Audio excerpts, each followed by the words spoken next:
انسان کی زندگی میں جو چیزیں اسے بہت زیادہ نقصان دیتی ہیں اور بہت پیچھے چھوڑ دیتی ہیں، دنیاوی معاملات سے لے کر روحانی، اخلاقی، قلبی اور قرب الہی کے معاملات تک کو جو چیزیں نقصان پہنچاتی ہیں، ان میں ایک بڑی چیز غفلت ہے۔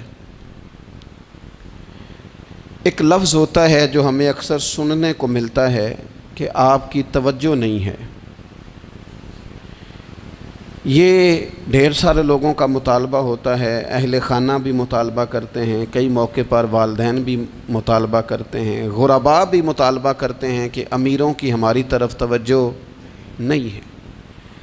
اور یہ بڑی لازمی سی بات ہے کہ کسی چیز پر جب توجہ رہتی ہے تو وہ چیز بہتر ہو جاتی ہے، اور جب عدم توجہی کا لوگ مظاہرہ کرتے ہیں تو وہ معاملہ خراب ہو جاتا ہے۔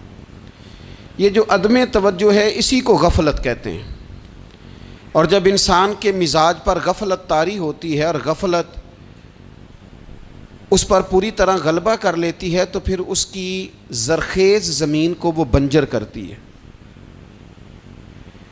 غفلت انسانی دل کے لیے بڑی نقصان دہ چیز ہے اور انتہائی تکلیف اور ضرر کا باعث ہے۔ دلوں پر جو قحط نازل ہوتا ہے، قحط، ویران ہو جاتے ہیں دل، اور جو دلوں پر خشکی نازل ہوتی ہے کہ طبیعتیں خشک ہو جاتی ہیں، یہ غفلت کی وجہ سے ہوتی ہے۔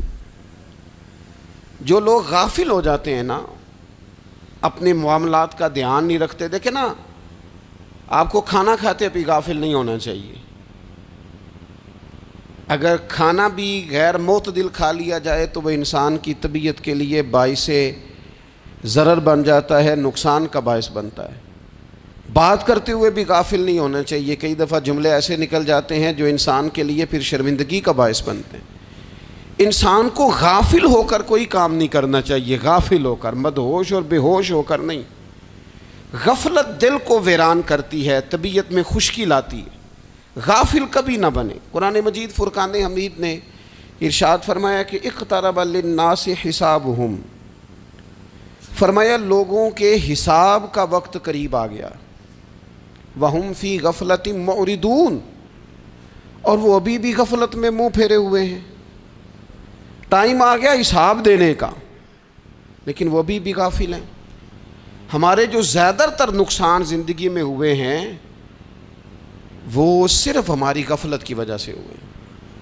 ہم نے چیزوں پر توجہ نہیں دی، چیزیں گڑبڑ ہو گئیں۔ جس آدمی نے پھول لگائے ہوں، پھل لگائے ہوں، کھیتی لگائی ہو، وہ دانہ ڈال کے پانی دے کے فارغ نہیں ہو سکتا، اسے توجہ کرنی پڑتی ہے۔ اور کسی نے کہا تھا مالی جیندے ہون تو پھر بوٹے سوکھدے نہیں۔ اگر موجود ہونا ان کو سینچنے والا، رکھوالی کرنے والا، تو پھر ان کی جڑیں کبھی خشک نہیں ہوا کرتی۔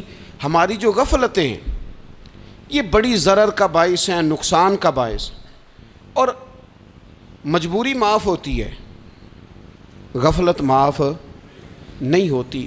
اسکول میں پڑھتے تھے، مدرسے میں پڑھتے تھے، تو ایک مجبوری ہو گئی جی، خدا نخواستہ گھر میں کوئی پریشانی ہو گئی تو اساتذہ اس پر سزا نہیں دیتے۔ کوئی خوشی کا موقع ہے گھر میں، فیملی میں کسی کی شادی ہے، اساتذہ اس پر سزا نہیں دیتے۔ لیکن اگر کبھی پتہ چلتا تھا نا کہ یہ گھر سے تو آیا تھا لیکن مدرسے نہیں آیا، یہ اسکول نہیں آیا، رستے میں غافل ہو گیا، تو یہ بات خوفناک تھی۔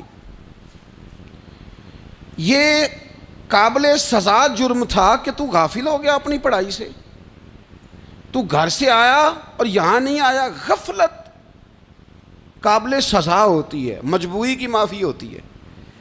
ہمارا آج کل جو مسئلہ ہے وہ غفلت کا ہے۔ ڈھیر سارے لوگ ہیں، سمجھدار بھی ہیں، سیانے بھی ہیں، معاملہ فہم بھی ہیں، باشعور بھی ہیں، تعلیم کی ڈگریاں بھی رکھتے ہیں، لیکن اگر ان کی زندگیوں کی تکلیفوں کو دیکھا جائے اور بے آباد روح کو دیکھا جائے اور سجدوں سے ان کی دوری کو دیکھا جائے تو ایک ہی بات سمجھ میں آتی ہے کہ پتہ سارا ہے لیکن لے ڈوبی ہے غفلت، توجہ نہیں کی۔ لائق بچہ بھی نالائق ترین زندگی گزارتا ہے، اس لیے کہ اس کے لائق ہونے کے ساتھ ساتھ اس کا توجہ کرنا بھی تو ضروری ہے نا۔ نرے لائق کا کیا فائدہ اگر وہ محنتی نہیں، اگر وہ توجہ ہی نہیں کرتا، اپنا سبق دھیان سے سنتا پڑھتا ہی نہیں، تو بھی جتنا مرضی لائق ہو پیچھے رہ جائے گا۔ اور کئی نالائق ہوتے ہیں، رٹا لگا کے پاس ہوتے ہیں، پر چلو رٹا تو لگاتے ہیں نا، محنت تو کرتے ہیں نا، جد و جہد تو کرتے ہیں۔ کئی نالائق جد و جہد کے باعث آگے گزر جاتے ہیں، اور کوئی اسی چکر میں رہ جاتے ہیں، میں بڑا لائق ہوں، کل پڑھ لوں گا، پرسوں پڑھ لوں گا، ہفتہ تیاری کر کے پاس ہو جاؤں گا۔ اپنی زندگی سے غفلت کا پردہ اٹھائیں، اور غفلت اس کے لیے فیصلہ کرنے کی ضرورت ہوتی ہے، پلاننگ کرنے کی نہیں، فیصلہ کرنے کی ضرورت ہوتی ہے کہ میں نے اب غفلت کرنی۔ ہم نہ جب بھی کوئی پروگرام بناتے ہیں تو منصوبہ بندی شروع کر دیں، منصوبہ بندی نہ کریں، فیصلہ کریں، کہیں کہ میں نے غافل نہیں ہونا۔ غفلت غرق دنیا کا نام ہے، اپنے آپ کو غفلت سے بچائیں۔ آپ دیکھیں حضرت کعب بن مالک رضی اللہ تعالیٰ عنہ فرماتے ہیں، بخاری میں موجود ہے، فرماتے ہیں کہ جنگ میں پیچھے رہ گیا تھا، میرا خیال تھا کل چلا جاؤں گا، گھوڑے اور سواریاں میرے پاس تیز ہیں، مضبوط ہیں، پرسوں چلا جاؤں گا، تیزی سے بھاگ کے میں پہنچ جاؤں گا، میں قافلے کے ساتھ شامل ہو جاؤں گا، لیکن بس تھوڑی سستی ہو گئی، ذرا غفلت ہو گئی۔ آپ فرماتے ہیں جب سب لوگ چلے گئے حضور علیہ السلام کے ساتھ جہاد میں اور میں پیچھے رہ گیا، تو پھر جب چند دن گزر گئے اور محبوب کے واپس آنے کا ٹائم ہو گیا، تو اب میں غور کرتا سمجھتا تو مجھے مدینے میں یہاں بزدل لوگ نظر آتے، اور کون نظر آتے؟ جو منافق تھے، وہ منافق بزدل دکھائی دیتے، یا مجھے عورتیں اور بچے دکھائی دیتے۔ میں پریشان ہوا، حضور واپس آ گئے۔ جنہوں نے بہانے کیے تھے نا منافقین نے، یہ مجبوری تھی اس لیے نہیں جہاد پہ گئے، یہ جنہوں نے بہانے کیے تھے انہیں مل گئی معافی، اور میں نے سچ بولا، میں نے کہا یا رسول اللہ میں غافل ہو گیا تھا۔ اب کہتے ہیں میں نے جب کہا نا حضور سستی ہو گئی تھی، ذرا غفلت ہو گئی، تو بندہ محبوب سے ہی غافل ہو جائے، بندہ وہیں سے غافل ہو جائے۔ جو دم غافل سو دم کافر، سانو مرشد اے ہو پڑھایا۔ جب کہا نا حضور وہ غلطی ہو گئی، کوئی مجبوری نہیں تھی، تو فرماتے ہیں باقیوں کو معافی مل گئی، میرے ساتھ حضور ناراض ہو گئے۔ ایک دن نہیں، 2 دن نہیں، 50 دن حضور ناراض رہے۔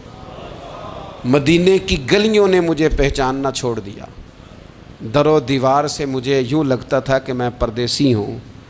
فرماتے ہیں میں مسجد میں آتا تھا، میں جب محبوب کو دیکھتا تو حضور رخ انور پھیر لیتے، اور مجھے پتا تھا جب میرا چہرہ ادھر ادھر ہوتا تو پھر کریم رحمت کی نظر فرماتے۔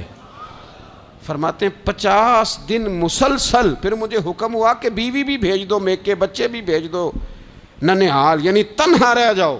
فرماتے ہیں وہ میں نے قید تنہائی کاٹی، لیکن شکر اللہ کا یہ ہے کہ میں سچا تھا، بس ذرا بھول گیا تھا، بس ذرا غفلت ہو گئی تھی۔ تو فرماتے ہیں پھر اللہ تبارک و تعالیٰ نے میرے اوپر فضل یہ فرمایا کہ میری توبہ کا اعلان رب نے قرآن مجید میں فرمایا۔ تو غافل نہ بنے کبھی بھی، ہمارا نا مسئلہ یہ ہے، اور آپ نے ناراض نہیں ہونا، ڈھیر سارے لوگ غافل ہو جاتے ہیں، مالدار بھی غافل ہیں، صاحبان علم بھی الا ماشاء اللہ بہت ساری جگہوں پہ غافل ہیں۔ جن لوگوں کو 4 لوگ جاننے لگ جاتے ہیں، کوئی مقام حاصل ہو جاتا ہے، وہ بھی بہت ساری جگہوں سے غافل ہو جاتے ہیں الا ماشاء اللہ۔ غفلت بڑی تکلیف والا منظر ہے۔ جو لوگ سمجھتے ہیں نا میں اب گڈ بک میں آ گیا ہوں، اب میں اچھا ہو گیا ہوں، اب میرے لیے خیر کہا جاتا ہے، مجھے اچھائی شاید یہ مستقل میرے ساتھ رہے گی، تعریف ہی ہوگی ہمیشہ، وہ بھی غافل ہو جاتے ہیں۔ اور یہ غفلت ٹھیک نہیں ہوتی۔ وجہ دیکھنی چاہیے کس وجہ سے انسان کو وقار مل رہا، عزت مل رہی۔ اپنی زندگی سے غفلت کو اتار پھینکیں۔ تھوڑی دیر کی تو غفلت ہوتی ہے، لمبی تو نہیں۔ 2 منٹ کے لیے صرف اس نے ڈرائیونگ کرتے ہوئے چہرہ موبائل کی طرف کیا تھا، 2 ہی تو منٹ لگے تھے۔ لمحوں نے خطا کی تھی، صدیوں نے سزا پائی۔ لمحوں نے خطا کی تھی، صدیوں نے سزا پائی۔ ایک لمحے کے لیے غافل ہوئے تھے اور صدیاں، نسلیں روتی رہ گئیں پیچھے۔ بچے تڑپتے رہ گئے، اہل خانہ پریشان رہ گئے، ماں باپ ساری زندگی روتے رہے، لیکن یہ 2 منٹ کے لیے یہ غفلت جو ہے یہ بڑی تکلیف والا معاملہ. اپنی زندگی سے غفلت کو اتارنا ہے، غافل نہیں بننا، ہر وقت توجہ اور ساری باتوں پہ توجہ. بعض اوقات لوگ ایک طرف توجہ کر کے ایک طرف سے غافل ہو جاتے ہیں. نہ، توجہ ہمہ پہلو رکھنی ہے. ہمارے ذمے جتنے بھی حقوق ہیں ان سب پر توجہ، ہر چیز کا خیال. ایسا نہ ہو کہ عبادت کرتے رہ جائیں اور حقوق العباد ہم سے چھوٹ جائیں، اور حقوق العباد اتنے زیادہ ادا کریں. ایک صاحب مجھے کہنے لگے ایک دفعہ بڑے وثوق کے ساتھ کہنے لگے جی معاذ اللہ ثم نہیں جی ٹائم ملتا پھر نماز دا کی کریے، روزی کمانا بھی تو عبادت ہے نا. تو میں نے کہا آپ نے عبادت کرنا ایک حصہ قبول کیا ہے، آپ نے کل عبادت نہیں قبول کی. عبادت کل ہے، ہمہ پہلو. ایک حصہ آپ قبول کر کے نکل گئے اور باقی آپ نے چھوڑ دی. تو کسی ایک طرف سے بھی غافل نہیں ہونا. جتنی ذمہ داریاں ہیں، جتنی ڈیوٹیاں ہیں، ان سب کا خیال. اور جو بڑا آدمی ہوتا ہے، بڑا گھر میں بڑا ہو، قبیلے میں بڑا ہو، علاقے میں بڑا ہو، ادارے میں بڑا ہو، کلاس میں بڑا ہو، جو بڑا ہے اس کی تو ساری آنکھیں کھلی ہوئی ہونی چاہیے. ایک ایک پر اس کی نظر ہونی چاہیے کہ میری کہاں ضرورت ہے، کہاں مجھے اشک شوئی کرنی ہے، کس کے ساتھ میں نے کس طرح محبت کا رویہ رکھنا ہے. غافل نہ بنے. اچھا جی اب کیسے پتہ چلے گا کہ ہم غافل ہیں؟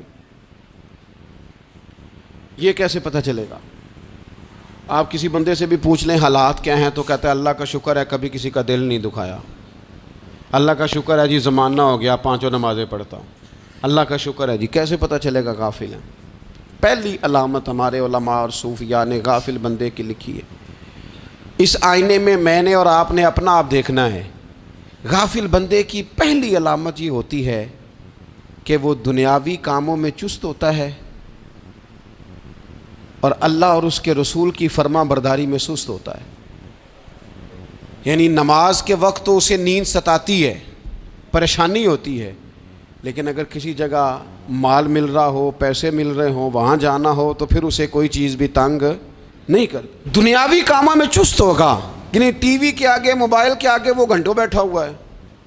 اور اگر اسے 25 منٹ قرآن پاک سننا پڑ جائے، اگر اسے 20 منٹ دینی محفل میں بیٹھنا پڑ جائے، اگر اسے کہا جائے کہ تو 20 رکعت نماز نفل ادا کر، دنیاوی کاموں میں چست ہے، دینی کاموں میں، یہ غفلت کی پہلی علامت. پھر ذاتی معاملات پہ پیسہ خرچ کرنا ہو تو ڈھیر سارا ہے، کسی غریب کی مدد کرنی ہو تو. وہ ہمارے ایک دوست ہیں، وہ اکثر کہا کرتے ہیں، وہ کہتے ہیں آج کل کسی سے کہنا فلائی کام میں، دینی کام میں، کسی کی مدد میں کچھ 4 پیسے خرچ کرنے ہیں تو لوگ کہتے ہیں ہاتھ تنگ ہے. ہاں کوئی سستا پلاٹ ملتا ہو نا، اور اگر یہ سمجھ آ جائے کہ وہ مجبور ہے بیچارہ بیچنے والا، تو پھر کہتے ہیں میں 2-3 دوستوں کو پھاڑ لے سن. ذاتی کاموں میں جب بندہ چست ہو اور دینی کاموں میں سست ہو تو مطلب یہ ہے کہ بندہ غافل ہے. پہلی علامت غفلت کی. اور غفلت کی دوسری نشانی یہ ہے کہ انسان گناہ کے کاموں کو معمولی سمجھنے لگ جاتا ہے. یہ غافل بندے کی نشانی ہے. گناہ کو معمولی سمجھتا ہے، چھوٹا سمجھتا ہے. آج کل لوگ کہتے نہیں میں کو اکیلا کر رہا ہوں، ساری دنیا ہی کرتی ہے. اور جناب کیا ہو گیا، اگر یہ غلطی ہو گئی تو بندے سے ہو ہی جاتا ہے. گناہ کو معمولی سمجھنا، چھوٹا سمجھنا اور کہنا پھر کیا ہو گیا ہے، انسان سے غلطی ہو جاتی ہے. آپ دیکھ لیں کہ سینکڑوں بیسیوں گناہوں کا بوجھ ہمارے سروں پہ ہوتا ہے، لیکن کوئی ہمارا دبدبہ ہے، کوئی ہماری گفتگو ہے، کوئی ہمارے جملوں میں خود پسندی ہے، کوئی ریاکاری ہے، کوئی تصنع ہے. یہ غافل بندے کی علامت ہے. نبی اکرم صلی اللہ تعالی علیہ وآلہ وسلم نے فرمایا مومن اپنے گناہوں کو پہاڑ کی طرح سمجھتا ہے. یہ بخاری میں حدیث ہے. مومن پہاڑ کی طرح جانتا ہے اور وہ ڈرتا ہے کہ کہیں وہ پہاڑ اس کے اوپر گر نہ جائے، یعنی کہیں مجھے میرے گناہ کی سزا نہ مل جائے. چھوٹے گناہ کو بھی پہاڑ جانتا ہے، یار مجھ سے غلطی ہو گئی، مجھے ٹھیک کر لینی چاہیے، مجھے معافی لے لینی چاہیے، مجھے توبہ کر لینی چاہیے. مومن اپنے اوپر گناہ کو پہاڑ کی جانب سمجھتا ہے. اور حضور علیہ الصلوۃ والسلام فرماتے ہیں کہ یہ جو فاسق اور فاجر ہوتا ہے نا، اللہ کا نافرمان، یہ گناہ کو مکھی کی طرح سمجھتا ہے. یہ سمجھتا ہے میں نے اشارہ کرنا ہے مکھی نے اڑ جانا ہے. مومن کی علامت یہ ہے کہ وہ پہاڑ جانتا ہے اگر غلطی ہو جائے تو پہاڑ. امام اعظم ابو حنیفہ رحمۃ اللہ علیہ گزر رہے تھے تو بارش ہو گئی تھی اور کوفہ میں کیچڑ تھا, تو آپ نے جو جوتے پہنے ہوئے تھے ان جوتوں سے چلتے ہوئے نا آپ کے پاؤں سے کچھ مٹی اڑی, تو سامنے ایک یہودی تھا, اب اس زمانے میں دیواریں کچی ہوتی تھیں, اس کے دیوار پر جا کے وہ مٹی جو تھی وہ لگ گئی. اب امام صاحب بڑے پریشان ہوئے کہ میں نے اس کی دیوار کو آلودہ کر دیا. یہاں تو لوگ اپنی اینٹیں رکھتے رکھتے کئیوں کی دیواریں توڑ ہی دیتے ہیں, اور پھر وہ اس پر ماننے کو بھی تیار نہیں ہوتے, تسلیم کرنے کو بھی تیار نہیں ہوتے. وہ کہتے ہیں پھر کیا ہو گیا, اب ہمارا یہاں گھر ہے تو ہم نے ٹرالی منگوانی نہیں تھی, ہمارا حق بنتا تھا. امام صاحب کے پیروں سے ذرا کیچڑ اڑا, یہودی کی دیوار پہ لگا, اس کی کچی دیوار تھی. امام صاحب پریشان ہو گئے, سوچنے لگے کہ اگر میں دیوار سے یہ کیچڑ اتارتا نہیں تو یہ بھی زیادتی ہے, میں نے اس کی دیوار کو گدلا کر دیا, اور اگر میں اتارتا ہوں تو کچھ مٹی اس کی دیوار کی بھی اتر جائے گی, کچی دیوار ہے, یہ بھی زیادتی ہے. مومن گناہ کو پہاڑ کی طرح سمجھتا ہے کہ کہیں گر نہ جائے, اس کی بھی کہیں سزا نہ مل جائے. امام صاحب نے اس کے دروازے پہ دستک دی, وہ باہر آیا تو اتفاق سے وہ آپ کا مقروض بھی تھا, اس نے پیسے دینے تھے. باہر نکلتے ہی کہنے لگا اوہو آپ تو قرض لینے آ گئے, میرے پاس تو ابھی گنجائش نہیں ادا کرنے کی. تو امام صاحب کہنے لگے تو قرض چھوڑ, وہ میں نے معاف کیا, میرے سے غلطی ہو گئی ہے. میں آ رہا تھا, لکڑی کے جوتے اس زمانے میں کھڑاؤں لوگوں نے پہنے ہوتے تھے, کہا وہ میرے پیروں سے ذرا کیچڑ اڑا ہے, تیری دیوار پہ لگ گیا ہے. اب میں بڑی دیر سے کھڑا سوچ رہا ہوں کہ اگر میں تیری دیوار صاف نہ کروں تو میں نے یہ میلی کر دی, گدلی کر دی, یہ بھی بات درست نہیں ہے, زیادتی, اور اگر میں اسے صاف کرتا ہوں کچی دیوار سے کچھ مٹی اتر جائے گی تو یہ بھی زیادتی ہے. اب تو بتا میں کیا کروں. تو بے موسمہ پھل تھا نا یہ, تو بے موسمہ پھل دیکھ کے بندہ حیران ہو جاتا ہے. جو باتیں روٹین میں نہ ہو رہی ہوں وہ ذرا انوکھی لگتی ہیں, بندہ حیران ہو گیا. غور سے امام صاحب کا چہرہ دیکھنے لگا, غور سے چہرہ دیکھنے لگا, اور پھر تھوڑی دیر سوچنے کے بعد کہنے لگا حضور پہلے میں نے دین اسلام کے بارے میں پڑھا اور سنا تھا, آج میں نے دین دیکھا ہے. پہلے میں نے سنا تھا کہ دین اسلام اس طرح کا ہے, آج میں نے دین. ہم نہ پوری دنیا کے کافروں کو دین سنانا چاہتے ہیں, دکھانا نہیں چاہتے. ہم نیک نظر آنا چاہتے ہیں, نیک بننا نہیں چاہتے. ہم نیک نظر آنا چاہتے. نتیجہ کیا نکلتا ہے کہ کچھ عرصے کے بعد پتہ چل جاتا ہے بندہ کس لیول کا نیک ہے, کیا معیار ہے اس کی نیکیوں کا. کہنے لگا حضور پہلے میں نے دین سنا تھا, آج دیکھا ہے. آپ وہ مٹی کی دیوار پر جو کیچڑ لگ گیا ہے, دیوار کو بعد میں صاف کیجئے گا, پہلے کلمہ پڑھائیں تاکہ میرے اندر کا کفر صاف ہو جائے, اب مجھے مسلمان کر دیں. تو غافل آدمی جو ہوتا ہے نا وہ پھر تیسری بات, جب بندہ بہت زیادہ غافل ہو جاتا ہے پھر اعلانیہ گناہ کرنے لگتا ہے. ایک گناہ پھر اس کا اظہار گناہ. ایک بندہ حدیث پاک میں آتا ہے, ایک بندہ رات کو کوئی غلطی کرتا ہے, اللہ تعالیٰ اس پہ پردہ ڈال دیتا ہے, لیکن وہ سویرے خود لوگوں کو بتاتا پھرتا ہے میں نے یہ کیا, میں نے یہ کیا. جب آپ اظہار گناہ کرتے ہیں نا تو سامنے والا بھی دلیر ہوتا ہے, کہتا ہے اس نے کیا میں کر لوں گا تو پھر کیا ہوا. ہمارے علماء نے لکھا ہے کسی کی نماز قضا ہو جائے تو کسی کو بتائے نہ, قضا پڑھ ڈالے, اس کا جگہ جگہ ذکر نہ کرے. جب آپ کہیں گے نا میری قضا ہو گئی تو آپ کے ساتھ رہنے والا بچہ دوست سمجھے گا یار اس کی قضا ہو گئی ہے تو میری بھی ہو جائے گی تو کیا ہو. گناہ کرنا بھی گناہ ہے اور گناہ کا اظہار بھی گناہ ہے. نبی اکرم صلی اللہ تعالیٰ علیہ وآلہ وسلم نے ارشاد فرمایا میری ساری امت کو معافی مل جائے گی سوائے ان لوگوں کے جو اعلانیہ گناہ کرتے ہیں. یہ بخاری مسلم دونوں میں حدیث موجود ہے. جو اعلانیہ گناہ, جنہوں نے خود ساری دنیا کو گواہ بنا لیا, میں نے یہ بھی جرم کیا, یہ بھی کیا, یہ بھی کیا, یہ بھی کیا, خود انہوں نے لوگوں کے. بہت بڑے غافل آدمی کی علامت ہے کہ گناہ کرے اور پھر اوپر سے اعلانیہ گناہ کرے, اتنا بڑا جرم کرے. پھر چوتھی علامت اگر ہم دیکھنا چاہیں کہ ہم غافل تو نہیں. تو غافل بندے کی چوتھی علامت یہ ہوتی ہے کہ وہ فضول کاموں میں وقت بڑا ضائع کرتا ہے.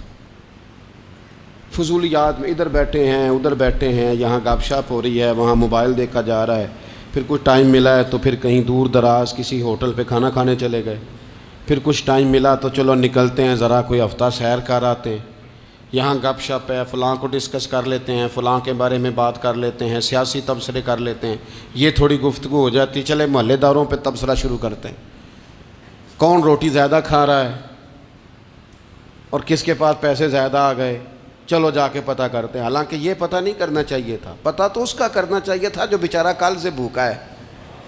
خبر تو اس کی رکھنی چاہیے تھی جس بیچارے کے گھر میں بچوں کے لیے پہننے کو کپڑے موجود نہیں ہیں. اس پر تبصرہ یہ کرتے ہیں کہ یہ محنت کیوں نہیں کرتے, اور اگر کسی پر اللہ عطا کر دے پھر حساب ضرور لگاتے ہیں کہ ذرا معلومات کرو یہ اتنی جلدی آگے کیسے نکل گئے. غافل بندے کی علامت ہے وقت کا ضائع کرنا اور فضول کاموں میں ضائع کرنا اور بلا وجہ ضائع, اور ایسے سوالات کرنا جن کی ضرورت ہی کوئی نہیں, بالکل ضرورت ہی نہیں, کوئی مطلب ہی نہیں. لیکن ہم لوگ وقت ضائع, یہ غفلت کی علامت, غفلت. اللہ والوں کی علامت کیا تھی؟ ایک بات انہوں نے زندگی میں لے لی, سیکھ لی, پھر ساری زندگی اسی پہ گزار دی. ان کا ارادہ تھا نا کشکول سیدھا کیا. کچھ لوگ ساری زندگی لیکچر قبول لے کے سن کے پھر بھی سمجھنے کو تیار. یہ غافل دل کی علامت ہے. اس لیے نبی پاک صلی اللہ تعالیٰ علیہ وسلم نے فرمایا دو نعمتیں ایسی ہیں جن میں اکثر لوگ غفلت میں ہیں, ایک صحت اور دوسری فراغت. لوگ بلا وجہ وقت ضائع کرتے ہیں. اللہ نے صحت دی ہے, کسی خیر کے کام میں لگائیں. اگر آپ کے پاس فارغ وقت ہے تو قرآن پاک کو یاد کریں, ترجمہ اور تفسیر سے پڑھیں, محبوب پاک علیہ السلام کی احادیث کو یاد کریں, اللہ والوں کی باتیں سنیں. وقت ملے تو عبادات میں لگائیں, نوافل میں لگائیں, تلاوت میں لگائیں, ذکر اذکار میں لگائیں, اور پھر اللہ مزید توفیق عطا کرے تو کسی کے بھلے میں وقت لگائیں. گلی سے کوئی کانٹا اٹھائیں, کوئی روڑا اٹھائیں, کوئی کسی کی مدد کریں. لیکن یہ غافل ہونے کی علامت ہے کہ اپنے وقت کو ضائع کرنا. اور پھر اسی طرح غفلت کی پانچویں علامت یہ ہے کہ اگر بندے کو دنیا سے پورا پیار ہو جائے, یعنی شب قدر میں بھی آ کے کہتا ہے یا اللہ کبھی پیسے دے دینا, شب برات والے دن بھی کہتا ہے کہ مالک اگر کبھی کوئی ایسا سبب لگ جائے نا, یعنی بیت اللہ شریف کے سامنے کھڑے ہو کے بھی اگر اس نے مال ہی مانگنا ہے وہاں بھی اس نے یہی سوال کرنا ہے, حب دنیا اتنی غالب آ جائے. تو یہ غافل ہونے کی علامت. دنیا ضرورت ہے, مقصد نہیں ہے. دنیا کی حاجت ہے, مقصد نہیں ہے. یہ مقصود نہیں. اور جب لوگ فقط دنیا کے مال کو, دولت کو, نبی پاک علیہ السلام نے فرمایا وہ لعنتی ہے جو درہم اور دینار کا بندہ بن گیا ہے,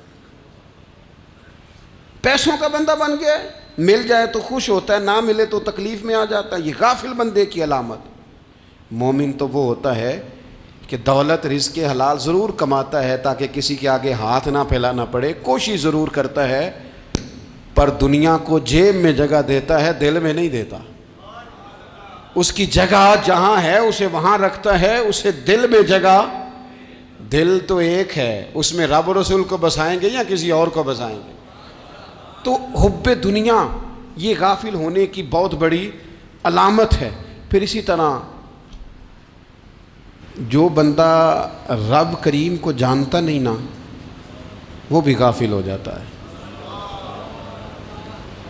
ایک تو جو یہ نہیں نہ جانتا کہ رب کریم سزا دے گا, مجھے دیکھ رہا ہے, اسے نہ اونگ آتی ہے نہ نیند آتی ہے, جو اس کی معرفت نہیں رکھتا کہ میرا رب ہر وقت مجھے دیکھ رہا ہے, وہ بھی غافل ہو جاتا ہے. جسے پتہ ہونا کہ مجھے دیکھ رہا ہے وہ غافل نہیں ہوتا.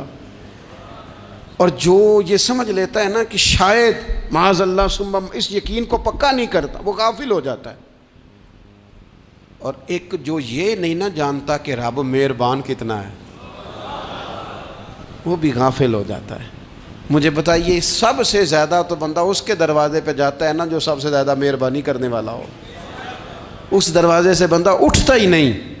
تو جس کو یہ یقین ہو جائے نا سب سے زیادہ کرم فرمانے والی ذات اللہ رسول کی ہے, وہ کبھی رب رسول سے غافل نہیں ہوتا. وہ کبھی اللہ رسول کا دروازہ چھوڑ کے نہیں جاتا، وہ کبھی کسی اور جگہ جا کے پناہ تلاش نہیں کرتا۔ جسے پتہ چل جائے نا وہ کریم کتنا ہے، مہربان کتنا ہے۔ ملا رومی رحمت اللہ علیہ فرماتے ہیں بہت بڑا مجرم تھا ایک بندہ، بہت بڑا گناہگار تھا، بت کو پوجتا تھا، تھک گیا، ساری رات بت کے سامنے کھڑا تھا، معاذ اللہ یا صنم یا صنم یا صنم کہتے، تھک گیا، نیند آ گئی، اونگ آ گئی۔ جب پوری طرح نیند آ گئی اور دماغ پہ نیند قبضہ کرنے لگی تو اس کے منہ سے نکل گیا، صنم صنم کہہ رہا تھا نا، نکل گیا یا صمد، او بے نیاز مالک۔ رب کریم نے فرشتوں سے فرمایا دوڑ کے جاؤ، جو کہتا ہے اسے دے دو۔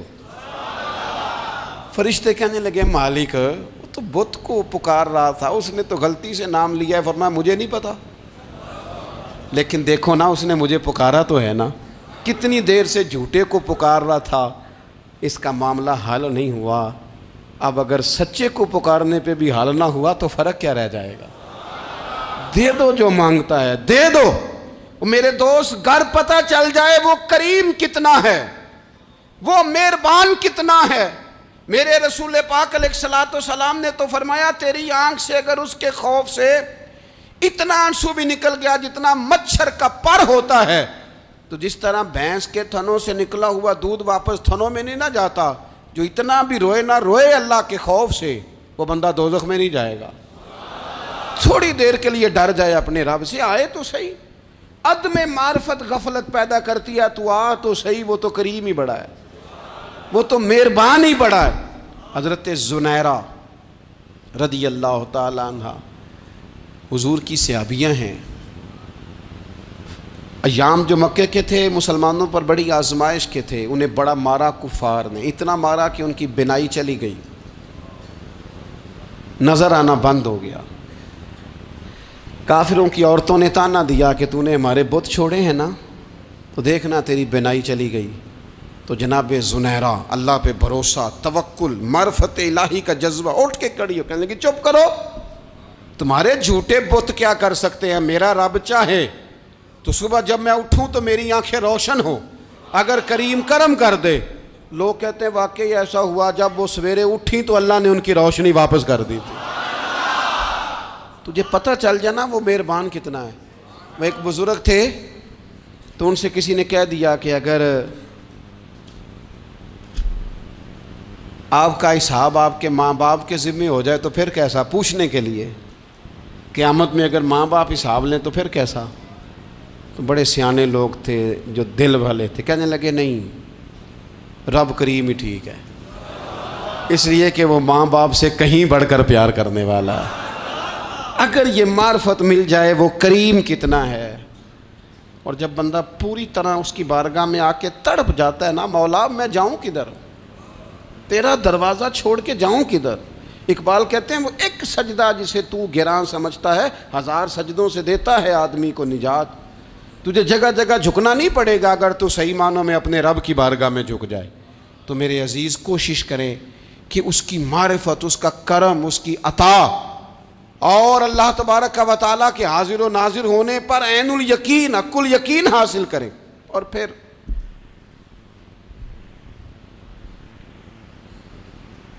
آٹھویں بات یہ ہے کہ غافل لوگوں کی صحبت بھی بندے کو غافل کر دیتی ہے۔ غافلوں کی صحبت میں نہ بیٹھیں، ان کی صحبت میں بیٹھیں جن کے پاس بیٹھنے سے دل میں رب رسول کی محبت پیدا ہوتی ہے۔ غافلوں سے بچیں۔ چنگیاں دے لڑ لگی ساں تے چولی چ پھل پئے، تے جدوں میں پیڑیاں دے سنگ رل گئی تے میرے اگلے بھی ڈول گئے۔ برے آدمی کی صحبت بندے کو غافل کر دیتی۔ غافلوں کی صحبت میں کبھی نہ بیٹھیں، کبھی نہیں۔ غافل آدمی آپ کو غافل کر دے گا۔ میرے نبی پاک علیہ الصلوۃ والسلام نے فرمایا انسان اپنے دوست کے مذہب پر ہوتا ہے۔ یہ بہت بڑے لفظ ہیں۔ فرمایا المرء علی دین خلیلہ، انسان اپنے دوست کے مذہب پر ہوتا ہے۔ تو دیکھ تو نے دوست کس کو بنایا ہے، جو تیرے دوست کا مذہب ہوگا وہی تیرا ہو جائے گا۔ ہم نے دوست بنایا نا غوث پاک جیلانی کو، ہم نے یاری لگائی ہے نا داتا علی اجمیری سے، ہماری نسبت ہے نا معین الدین اجمیری سے، ہمارا تعلق ہے نا بہاؤالدین زکریا ملتانی سے، ہمارا رشتہ ہے نا حضرت مجدد الفسانی سے، ہم ماننے والے ہیں نا اعلیٰ حضرت بریلوی کے، ہمارا تعلق ہے کبھی جماعت علی سے کبھی مہر علی سے، ہمارا ان سے تعلق ہے تو صبح شام ہماری زبان پہ رہتا ہے بالغ العلا بکمالہ کشف الدجی بجمالہ حسنت جمیع خصالہ صلو علیہ وآلہ۔ ان سے تعلق جڑا ہے نا تو کئی دفعہ تنہائیاں تڑپا دیتی ہیں اور تڑپ کے کہتے ہیں آج سکھ متران دی ودھیری ہے، آج سکھ متران دی، سکھ کہتے ہیں اڈیق کو، متر کہتے ہیں محبوب کو، اج سکھ متران دی ودھیری ہے، اے کیوں دلڑی اداس گھنیری ہے، لوں لوں وچ شوق چنگیری ہے، اج نینا لائیاں کیوں جھڑیاں، سبحان اللہ سبحان اللہ سبحان اللہ۔ پہلے کہتے ہیں سکھ متران دی ودھیری ہے یعنی اداس ہوں، پھر حضور کے جلووں پہ نظر کرتے ہیں، کہتے ہیں سبحان اللہ سبحان اللہ، ماں اجملہ کا ماں احسانہ کا ماں اکملہ کا، اور پھر فوراً کہنے لگے او کتھے مہر علی، او کتھے مہر علی، کتھے مہر علی تے کتھے تیری سنا، اب ایکھو مشتاق اکھیں کتھے جاڑیاں، بلغ العلا بکمال کشف الدجی بے، اور میرے اعلیٰ حضرت کہنے لگے سرور کہوں کہ مالک و مولا کہوں تو، باغ خلیل کا گل زیبا کہوں تجھے، تیرے تو وصف عیب تناہی سے ہیں بری، حیران ہوں میرے شاہ میں کیا کیا کہوں تجھے۔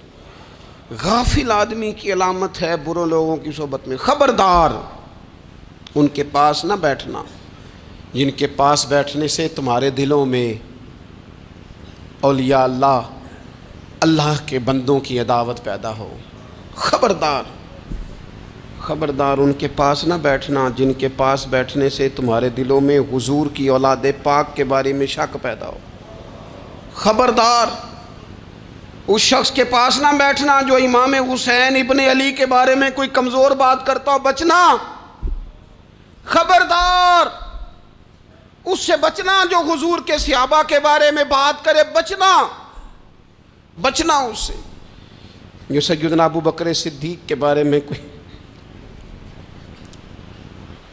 دیکھو کیا مقدر ہیں صدیق و فاروق کے، جن کے گھر ہی رحمتوں کے خزینے میں، بھلا کیا کہا نبی پاک، حضور نے فرمایا میرے اوپر جس نے نیکی کی تھی بدلہ دے دیا ہے، یہ جو میرے ابو بکر صدیق ہے نا، ان کو میں اللہ کی بارگاہ میں لے جاؤں گا، کہوں گا مالک تو ہی بدلہ عطا فرما۔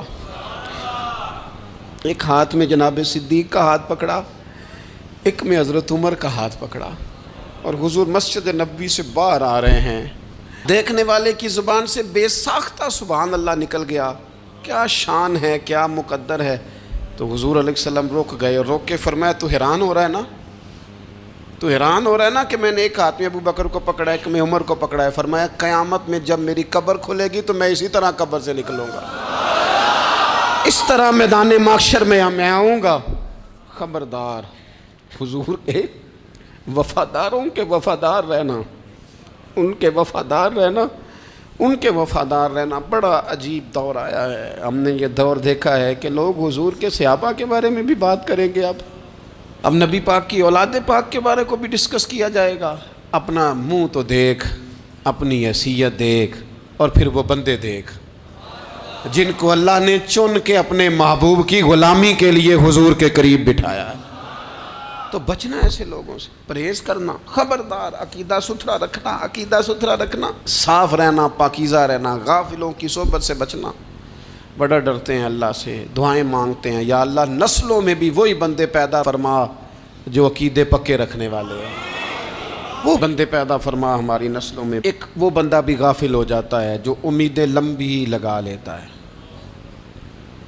جن کے منصوبوں میں دولت بھی ہوتی ہے، گھر بھی ہوتا ہے، اولاد کا بڑا ہونا بھی ہوتا ہے، پوتے پوتیاں نواسے نواسیاں دیکھنا بھی ہوتا ہے، یہاں بھی گھر وہاں بھی گھر، یہ سیر، یہ سارا کچھ ہوتا ہے، لیکن رب کی بارگاہ میں پیش ہونا جن کے پیش نظر نہیں ہوتا۔ لمبی امیدیں۔ حضرت مولا علی شیر خدا فرمایا کرتے تھے، میں تم پر دو باتوں کا خوف کھاتا ہوں، جو ڈر آتا ہے، ایک یہ کہ تم خواہش کی پیروی کرو گے، جو نفس کی خواہش ہوگی اس کے پیچھے لگ جاؤ گے، اور ایک کہ تم لمبی لمبی امیدیں باندھو گے، اتنے سال جینا ہے، اتنے 100 سال جینا، یہ کرنا ہے وہ کرنا ہے۔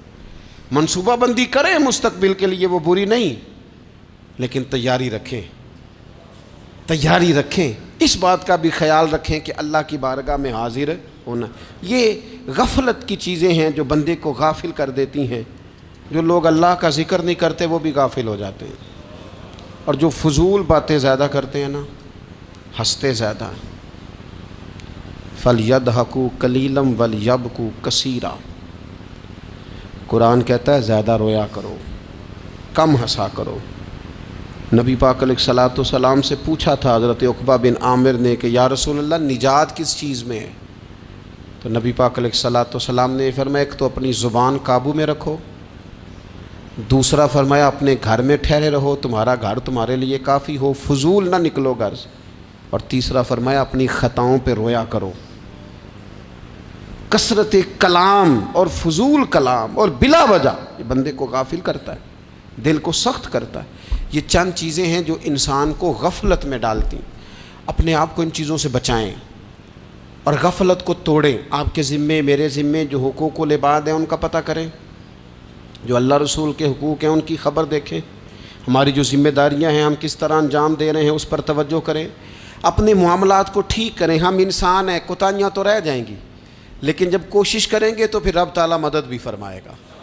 ایک بات اور کرنی ہے، ایک تو میں نے عرض کیا غفلت کو توڑنا، ایک دوسری بات قرآن مجید کا ایک سبق اور، جب غفلت توڑنی ہے تو پھر لازمی طور پر ایک کام کرنا پڑے گا۔ میں نے یہ عرض کیا تھا کہ پلاننگ نہیں کرنی، فیصلہ کرنا ہے۔ تو فیصلہ کرنا ہے تو کرنا کیا ہے؟ پھر قرآن حکیم نے سورہ بقرہ میں کہا فاستبقوا الخیرات، یعنی تم نیکیوں کی طرف دوڑو، جلدی جلدی نیکیاں کرو، فٹافٹ، دیر نہ کرو۔ فٹافٹ سے مراد یہ نہیں کہ نیکی جلدی جلدی کر جاؤ، یعنی ٹال مٹول نہ کرو خیر کے کام میں، کل کریں گے، پرسوں کریں گے، عمرہ کر رہے ہیں پھر نیکی ہیں، حج کر رہے ہیں پھر نیکی ہیں، بچے بیال ہوں پھر میں نیک ہوں، یہ تھوڑا سا یہ کام ٹال مٹ۔ فاستبقوا الخیرات، نیکیوں کی طرف دوڑو، جلدی کرو، بھاگو۔ نبی پاک صلی اللہ تعالیٰ علیہ وسلم نے فرمایا 5 چیزوں کو 5 چیزوں سے پہلے غنیمت جانو۔ حضور علیہ الصلوۃ والسلام فرمانے لگے ایک تو تم جوانی کو نہ بڑھاپا آنے سے پہلے پہلے غنیمت سمجھ لو۔ نبی کریم صلی اللہ تعالیٰ علیہ وآلہ وسلم ارشاد فرمانے لگے کہ اپنی صحت کو غنیمت جان لو، بیماری آنے سے پہلے پہلے۔ پھر حضور علیہ الصلوۃ والسلام فرمانے لگے اگر اللہ نے تمہیں مال دیا ہے، وسعت دی ہے، تو نیکی کر لو، خرچ کر لو اللہ کے راستے میں، خدا نہ خواستہ تم پر غریبی آ جائے۔ اور پھر حضور سید عالم صلی اللہ تعالیٰ علیہ وسلم فرمانے لگے اگر تمہیں اللہ نے کچھ فراغت دی ہے، بہت زیادہ مصروف نہیں ہو، تو غنیمت جان لو، جلدی سے نیکی کر لو قبل اس کے کہ تم مشغول ہو جاؤ۔ اور 5ویں بات حضور نے بیان کی، فرمایا زندگی کو غنیمت جانو، موت آنے سے پہلے پہلے جلدی سے نیکی کر لو۔ نیکی کے لیے ساری زندگی منصوبہ بندی نہ کرتے رہو، نیکی کے لیے دیکھو نا، ہماری زندگی میں یہاں دنیا میں رہ کے چند منٹوں میں وہ نیکی کی جا سکتی ہے جو قیامت کے بعد صدیوں کا ہمارا فائدہ کرے گی، صدیوں کا فائدہ کرے، کرتے نہیں۔ پلاننگ کر رہے ہیں، منصوبہ بندی کر رہے ہیں، بس تیاری کر رہے ہیں، بس حضرت آپ دعا کر دیں، اللہ تعالیٰ دعائیں بھی قبول فرمانے والا ہے، لیکن جو نیکی نصیب ہوتی ہے اسے جلدی سے کر گزریں، اسے فٹافٹ کریں۔ میں ایک گاؤں میں گیا، اب تو خیر وہ دور نہیں رہا، یہ 10-15 سال 20 سال پہلے نا جو نوجوانوں کی مصروفیات ہوتی تھیں ان میں سے ایک مصروفیت یہ ہوتی تھی کہ گندم لے کے چکی پہ جانا ہے، آٹا پسوا کے لانا ہے۔ یہ ایک بڑی، چونکہ سبھی گھروں کے اندر سال کے لیے گندم سٹاک کر لی جاتی تھی، تو گندم لے کے جانا یہ ایک ڈیوٹی ہوتی تھی۔ ایک نوجوان ایک گاؤں میں، اس کی مجھے تعریف سننے کو ملی، تو ایک بوڑھی اماں کہنے لگی یہ تو بڑا نصیباں والا ہے، سارے دا آٹا پیا لے ہوندا ہے۔ اور آتے جاتے پوچھ لیتا ہے کہ اماں کوئی کہنے لگی میرے بچے باہر ہوتے ہیں، یہ مجھے دوائی بھی لا دیتا ہے شوگر کی، میں مریضہ ہوں. یعنی خیر جتنی ہو سکے، جتنی. میرے ایک سنگی ہیں تو سڑک پہ کوئی بندہ کھڑا ہوتا ہے نا، اللہ تعالیٰ انہیں سلامت رکھے، بندہ کھڑا ہوتا ہے تو کہتے ہیں میں اس سے پوچھ لیتا ہوں بابا جی کدھر جانا ہے، فلانی جگہ جانا ہے، تو کہتے ہیں میں موٹر سائیکل پہ بٹھا لیتا ہوں. بندہ دیکھ کے مجھے سمجھ آ جاتی ہے ضرورت مند ہے، کوئی چور نہیں، کوئی ڈاکو نہیں، ضرورت مند ہے. میں اسے منزل تک نیکی جتنی میسر آئے، جس حد تک میسر آئے. کیا کہا ہمارے نبی پاک علیہ السلام نے؟ حضور نے ہم سے فرمایا کچھ نہ ہو سکے تو بات ہی مسکرا کے کر لینا، اس پر ہی اللہ صدقے کا ثواب عطا کر. فاستبقوا الخیرات، جلدی سے نیکی کر لو. اپنے نامہ اعمال میں روز نیکیاں جمع کرو، کوئی نہ کوئی خیر کا کام روز کرو اور جلدی سے کرو. صحیح مسلم میں حدیث ہے، نبی پاک صلی اللہ تعالیٰ علیہ وسلم فرمانے لگے جلدی جلدی نیکی کے کام کر لو ان فتنوں سے پہلے جو اندھیری رات کے حصوں کی طرح فتنے ہوں گے. فرمایا اس وقت حال یہ ہوگا کہ آدمی صبح مومن ہوگا، شام کو کافر ہو جائے گا، شام کو مومن ہوگا تو صبح کافر ہو جائے گا. اور فرمایا لوگ دنیا کے بدلے اپنا دین تک بیچ ڈالیں گے. معاذ اللہ جھوٹی قسمیں نہیں کھائی جاتی، جھوٹا قرآن مجید نہیں لوگ اٹھا لیتے. لوگ دنیا کے لیے دین بیچ ڈالیں گے. اس سے پہلے جب فتنے اتنے زیادہ ہو جائیں، اس سے پہلے نیکی کر لو، کوئی خیر کا کام کر لو، جلدی سے کچھ ایسا کر لو. حضرت عقبہ بن حارث رضی اللہ تعالیٰ عنہ فرماتے ہیں یہ دیکھیں ہمارے نبی پاک علیہ السلام کی سیرت کیا ہے، حضور کا اسوہ کیا ہے، نبی پاک علیہ السلام ہماری تربیت کس طرح کرتے. حضرت عقبہ بن حارث رضی اللہ تعالیٰ عنہ کہتے ہیں ہم نے نبی پاک علیہ السلام کے ساتھ عصر کی نماز پڑھی، یہ صحیح بخاری میں موجود ہے. فرماتے حضور سلام پھیرتے ہی فوراً اٹھ کے گھر تشریف لے گئے. یہ ہمارے لیے انوکھی بات تھی، غیر متوقع تھی، پہلے کبھی ایسا ہوا نہیں. سلام پھیرا نماز کا، حضور جلدی سے تشریف لے گئے. اب ہم حیران تھے اور حیرت انگیز طور پر حیران تھے کہ کریم اتنی جلدی تشریف لے گئے. تھوڑی دیر ہوئی حضور واپس آ گئے تو محبوب پاک علیہ السلام فرمانے لگے گھر میں ایک چھوٹی سی ڈلی، ایک چھوٹا سا ٹکڑا سونے کا پڑا تھا، مال آیا تھا سارا صدقہ کر دیا، وہ تھوڑا سا پڑا تھا، اچانک مجھے یاد آیا وہ تو پڑا رہ گیا.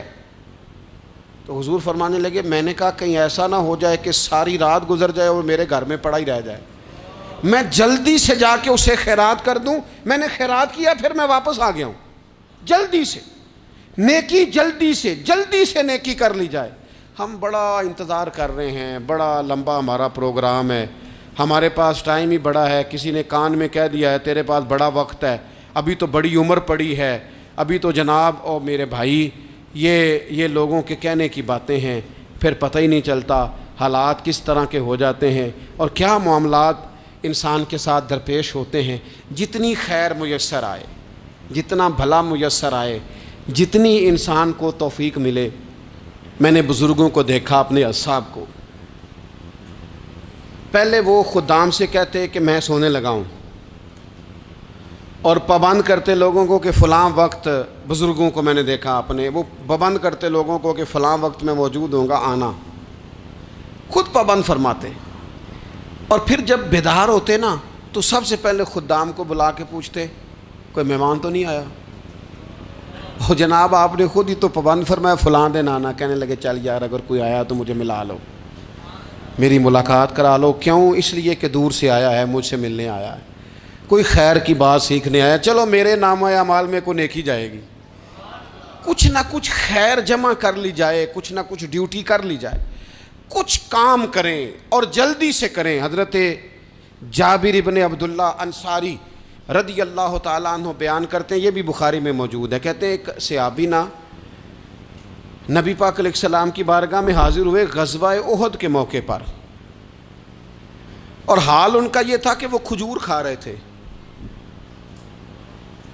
اور کھجور انہوں نے منہ میں رکھی ہوئی تھی. حضور کی بارگاہ میں حاضر ہوئے اور عرض کرنے لگے یا رسول اللہ صلی اللہ تعالیٰ علیہ وسلم اگر میں شہید کر دیا جاؤں تو کہاں جاؤں گا؟ حضور فرمانے لگے جنت میں. تو کہتے ہیں انہوں نے جو کھجور منہ کے اندر تھی وہ انہوں نے نگلی نہیں، اندر نہیں لے گئے، اس کو باہر نکالا اور دوڑ کے آگے بڑھے اور جنگ کرنی شروع کر دی.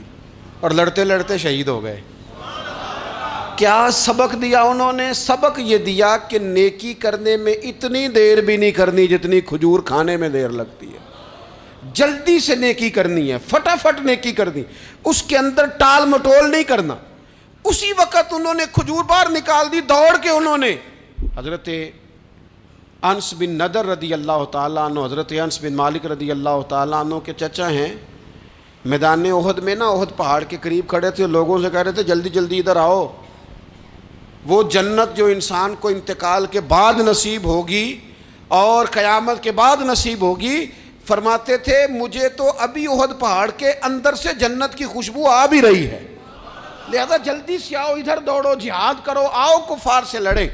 تو نیکی میں دیر نہیں کرنی، جو نیکی میسر آتی ہے، جس کو میسر، ماں باپ میسر ہیں تو خدمت کر لیں، اہل خانہ ہیں تو حسن سلوک کر لیں، اللہ نے اولاد دی ہے تو اچھی تربیت کر لیں، دوست ہیں تو خیر خواہی کر لیں، اگر آپ کو اللہ رمضان عطا کرتا ہے تو زیادہ سے زیادہ اس کی عبادت کر لیں، اگر نظر ٹھیک ہے تو تلاوت زیادہ سے زیادہ کر لیں، زبان چلتی ہے تو رج رج کے مدینے والے محبوب پہ درود و سلام پڑھ لیں، اللہ تعالیٰ کا ذکر کر لیں، جلدی سے خیر جمع کریں، اپنے وقت کو ضائع نہ کریں۔ یہ آج کا سبق ہے۔ ایک تو ہم نے فیصلہ کرنا ہے کہ بس غفلت نہیں، اب غفلت، اب انشاءاللہ اللہ اللہ کرنی ہے، اب کوئی خیر کا کام کرنا ہے۔